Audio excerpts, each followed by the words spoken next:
Donc voilà l'étape numéro 2 de la partie post-production. Ça va être de vous montrer comment je vais rattraper un timelapse jour-nuit que j'ai, on peut dire, un petit peu foiré parce que la luminosité changeait beaucoup, ce qui fait que, vous pouvez voir ici, là il y a le soleil dans notre plan. Et donc j'ai attendu que le soleil soit derrière les bâtiments, donc couché et plus dans mon plan, comme ça on n'a pas la zone surexposée sur notre shot, pour commencer à changer les paramètres.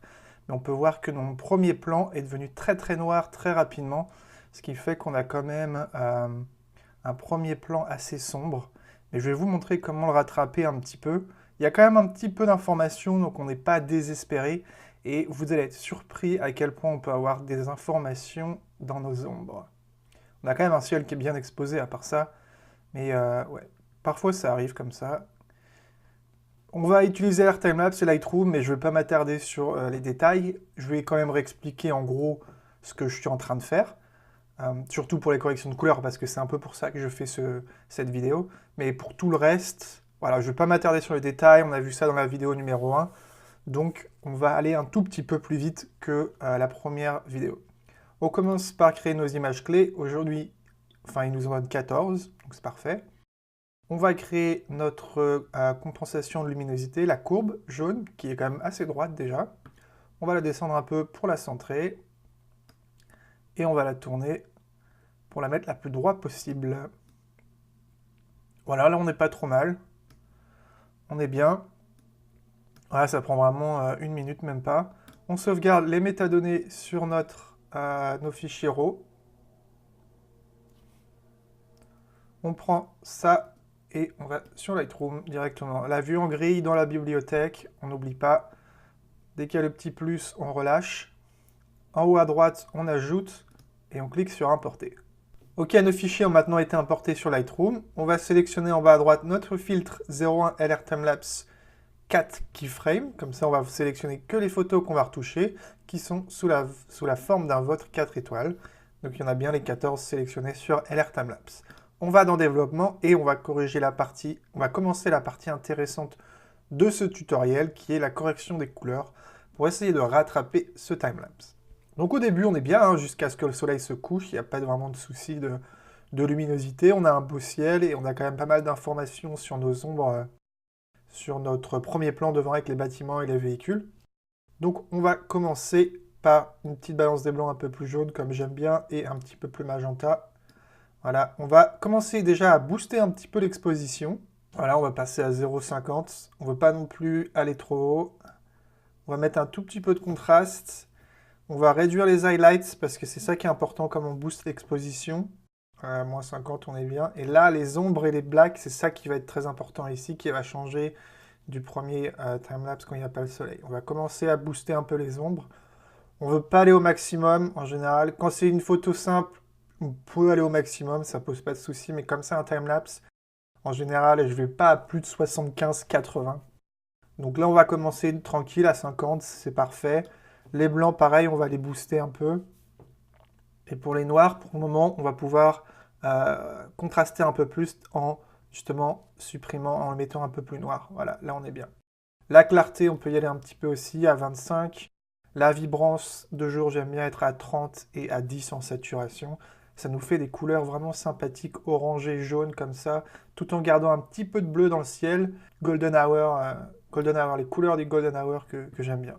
Voilà, la prochaine étape, c'est on va voir s'il y a des petits points sur l'objectif. Donc on va sélectionner l'outil suppression de spot. On va cliquer ici pour les voir et on va voir qu'il y en a quelques-uns. Comme on n'a pas de nuages, on va être tranquille. On peut sélectionner n'importe quelle partie, mais j'aime bien être quand même pas très loin de la zone. Sélectionner pour que ce soit le plus similaire possible. Il y en a un autre là. Ouais, c'est ma vieille caméra Canon 6D qui a maintenant 1 an avec presque 200 000 photos, donc forcément le capteur a pris un petit coup. Voilà, on n'est pas trop mal là. Après, on va aller descendre dans les détails. Si vous voulez retoucher les couleurs, saturation, teinte ou luminance, vous pouvez le faire. Moi, j'ai pas vraiment besoin là. On va ajouter un petit peu de netteté avec option, Alt, option sur votre clavier et vous déplacez là. Vous pouvez voir qu'il y a quand même pas mal de points en fait, mais ils sont pas visibles à l'œil nu sur mon capteur en fait. Ils sont pas visibles à l'œil nu, ils sont visibles quand on fait ça. Mais là, la netteté, on va la descendre un petit peu plus pour éviter justement qu'ils soient visibles. On ne les voit pas là. Ouais, c'est ça, après 200 000 photos, forcément. Ensuite, on va commencer à mettre un petit peu de réduction du grain. On va commencer une petite valeur. Je suis quand même à 100, donc il ne devrait pas y en avoir beaucoup. On va supprimer, comme toujours, l'aberration chromatique et l'effet de l'objectif. S'il n'apparaît pas, vous sélectionnez votre modèle, ici, tout ça. On en a parlé au début. La première photo est corrigée. Maintenant, on va pouvoir avancer. C'est parti. Deuxième photo. Deuxième photo, elle est encore bien. Elle est bien exposée. On n'est pas encore dans le mal. On va quand même booster l'exposition. On va y aller petit à petit pour justement quand ça commence à faire noir, eh bien, on ne soit pas trop noir. On va y aller petit à petit. Là, on peut booster encore un peu les ombres. On va booster un peu les contrastes. Voilà, on est bien. Et puis, on peut peut-être... les couleurs sont bien, hein. Moi j'aime bien, j'adore cette couleur orange et jaune et puis les effets sur les objectifs, là, le lens flare qui rend vraiment bien.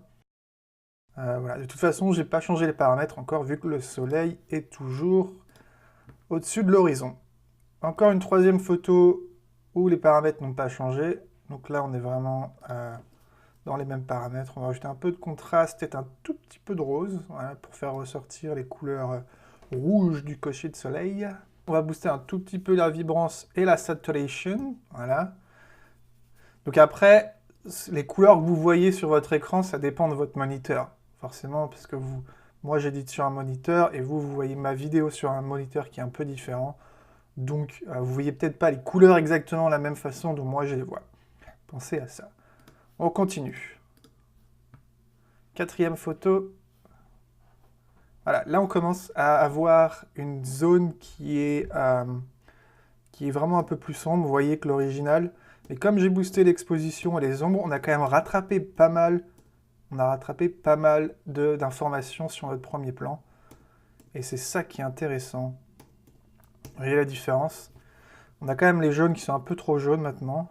Donc on va les réduire un peu, on va retourner un peu dans les bleus. On va réduire un tout petit peu l'exposition parce que j'ai l'impression que ces couleurs jaunes sont trop vives. Voilà. Pour les whites, on va les descendre un tout petit peu vers les 15. Et les highlights, c'est-à-dire les couleurs claires, on va les descendre également un tout petit peu. Voilà, on ne veut pas être trop non plus. Enfin, on n'est pas trop mal là, on a quand même un peu mieux. Ensuite, ce qu'on va faire, c'est qu'on va utiliser un masque gradué pour notre premier plan, qu'on va déplacer et qu'on va tourner un tout petit peu pour avoir le plus d'informations possible sur notre premier plan. Et c'est là on va retoucher ce masque pour avoir une correction de couleur un tout petit peu différente du ciel, en fait. Donc on peut booster un tout petit peu l'exposition. Pas trop. Voilà, si on veut, on peut changer un tout petit peu la couleur, peut-être ramener un petit peu plus jaune pour être plus dans les teintes d'un coucher de soleil. Et on peut booster un tout petit peu les ombres et réduire le grain un petit peu plus que le reste de notre image. Voilà. On va mettre 20 pour le moment. Pour le moment, on n'est pas encore critique. Vous voyez, déjà, on a quand même bien rattrapé. On a vraiment une image qui est un petit peu plus lisible qu'avant. Quand on est bon, eh bien, on continue notre parcours.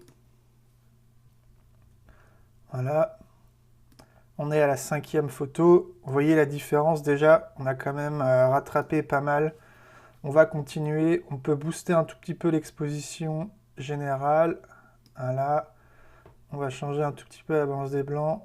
Retenir dans les jaunes. Ces teintes un peu chaudes du coucher de soleil. Voilà, on peut sélectionner notre filtre gradué. Qu'est-ce qu'on pourrait faire là? On va rajouter un tout petit peu de suppression de grains. Voilà, étape par étape, il faut y aller doucement, doucement. C'est la magie d'un coucher de soleil. C'est ce qui fait des belles transitions jour-nuit sur un timelapse. C'est vraiment d'y aller petit à petit sur chaque paramètre pour pas que LR Timelapse ait de problème après à faire les transitions. Voilà, donc on est vraiment bien, vous voyez, on a quand même réussi à le rattraper sans avoir fait beaucoup parce que j'ai commencé à booster l'exposition et les ombres vraiment au début. Ce qui fait que quand on arrive dans les zones où c'est très sombre, eh bien, on a déjà un truc qui est qui est potable, quoi. Ok, donc on continue. Voilà. On arrive à la 6e photo, c'est ça, 6e photo, voilà. Alors, j'aime bien regarder à quoi elle ressemblait avant. Ouais, vous pouvez voir qu'on a quand même... c'est pour ça que quand vous tournez un timelapse coucher de soleil comme ça, qui a de gros contrastes entre les ombres et les couleurs claires, essayez de garder les couleurs claires bien balancées, parce que vous voyez, tout ce qu'on peut rattraper des informations dans les ombres, c'est quand même très très intéressant. Donc là, on peut continuer, on va booster un tout petit peu l'exposition. 0.10 à chaque fois, c'est utile. Des couleurs un peu plus jaunes, un peu plus magenta. On a ISO 160, on va pouvoir passer ici à 10 pour la réduction du bruit. Pour notre filtre, on va voir comment ça donne le grain ici. Voilà, il y a forcément un tout petit peu plus de grain que le reste de l'image, mais c'est pas dégueulasse, dégueulasse. On est vraiment pas, c'est pas extrême, quoi. Ça se verra sûrement un tout petit peu après, mais c'est vraiment pas horrible et ça se laisse regarder, quoi. On continue. On copie tous les paramètres, on avance sur notre timelapse. Voilà. Là, on a les lumières de la ville qui commencent à apparaître, tout doucement. On va rester quand même dans des teintes jaunes. On peut commencer à revenir vers le bleu, ça dépend de ce que vous aimez. Voilà. On va rester dans les teintes un peu plus magenta. C'est ce qui est un peu plus sympa pour les couchers de soleil. Ensuite, qu'est-ce qu'on peut faire? On peut booster un tout petit peu les ombres sur notre filtre. Si on va les doubler à 20, voilà. Non, 20, c'est peut-être un petit peu trop, on veut pas trop qu'il y ait de grain. 15, ça a l'air d'être bien, on va remonter un peu là. Et voilà, on veut pas mettre non plus trop de suppression de grain. Ça peut déformer un peu notre image. Là, on va en mettre 15 parce qu'on est passé à ISO 320. Donc ici, c'est sur toute l'image, c'est pas que sur le filtre. Allez, on continue. Voyons voir comment cette image était avant. Elle est très très sombre. On en a quand même pas mal rattrapé d'informations. On va continuer à booster un peu l'exposition. Les couleurs claires, on va les réduire pour avoir un ciel un petit peu plus contrasté. Voilà, on n'est pas trop mal. On va commencer à retourner vers des couleurs un peu plus bleues, un peu plus froid, couleur nuit. Un peu plus tungstène. Voilà, on peut booster un peu la vibrance, on ne l'a pas fait depuis un moment. Et la saturation. Un peu trop violet le ciel, on va descendre à une couleur un peu plus verte. Voilà, on n'est pas trop mal. On n'a pas touché notre filtre gradué, donc on peut continuer. Je suis passé ISO 400 aussi, mais on ne va pas changer. Le grain, la réduction du grain, on va le changer tout de suite. On va passer à 20 et ça va être le maximum pour l'image générale. Vous pouvez voir que... Oups, qu'est-ce que j'ai touché moi? J'ai fait une petite erreur. Et ici, si vous cliquez ici, vous pouvez voir avant, après. C'est vrai que sur les couleurs claires, on ne voit pas énormément. Si je clique ici, vous voyez là sur notre partie très sombre, avant, après, ça a quand même très bien rattrapé. Donc il y aura peut-être un peu de bruit justement quand on jouera la vidéo, mais rien de très désagréable. Qu'est-ce que j'ai fait? J'ai pas fait de correction de couleur là. On va pouvoir passer à 1. C'est en général la limite que je me donne pour l'exposition. 1, pas plus de 1. Après, ça devient quand même un tout petit peu beaucoup. Et ça fait un peu trop de correction de couleur. On va réduire un peu les contrastes. Et le reste, on va peut-être réduire un peu de clarté. J'aime pas avoir la clarté pendant la nuit. Et on peut continuer. Là, on arrive vers la nuit, ce qui fait que mes paramètres vers la nuit commençaient à être pas trop mal. Donc on va pouvoir réduire un petit peu tous les paramètres que j'ai mis sur mon filtre petit à petit pour revenir à un truc un peu plus naturel que ça. On peut réduire un peu là, on va réduire un tout petit peu le grain aussi. On va passer à 25 par exemple. Allez, 24, soyons fous. On peut continuer à bouger un peu vers le tungstène. Je peux peut-être aller un peu plus haut que les expositions, un tout petit peu. Voilà, un 25. Des fois, je vais un peu plus haut, oui, voilà. Essayez pas trop non plus. Disons un 50, c'est le maximum. Allez, on continue, mesdames et messieurs, on est bientôt à la fin. Là, on arrive à un moment sympathique, la Blue Hour. Donc on peut voir que là, mon premier plan commence quand même à revenir. On est un peu moins pire que tout à l'heure. On a un peu plus d'informations. Donc on va pouvoir continuer à supprimer un peu mes paramètres appliqués sur le filtre pour pas qu'il y ait trop de correction de couleur sur mon timelapse à la fin. On valide. Et pareil ici. Là, on va pouvoir redescendre un peu dans l'exposition.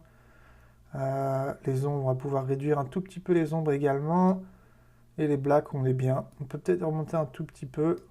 Clarté, vibrance, on va monter un petit peu également. Encore une fois, je répète, ça dépend du moniteur. Peut-être que vous voyez les couleurs trop saturées. Ça dépend sur les moniteurs sur lesquels vous regardez cette vidéo. On continue. Voyons voir comment c'était l'original. Voilà, là on a quand même une image qui était un peu sombre, mais voilà, les trucs sont là, quoi. Donc je pense qu'on peut vraiment revenir ici à un filtre presque inexistant. On va quand même laisser quelques petites valeurs. Là on va quand même essayer de revenir vers le bleu. Voilà, on valide. On est toujours à ISO 400, ce qui fait que la réduction du grain s'applique sur toute l'image maintenant. On est tranquille. Voilà. On va commencer à revenir un peu plus vers le tungstène. On y est presque. Voilà, on est bien là, on continue. Là, en général, vers la fin, c'est plus une question de couleur que de contraste ou d'exposition. Là, c'est le City Hall, c'est la mairie, quoi, voilà, en gros. Tous les bâtiments administratifs qui est là, qui est décoré en violet. Je crois que c'était pour le mois contre le cancer du sein, je crois, un truc comme ça. Bref, c'était la minute guide. On continue.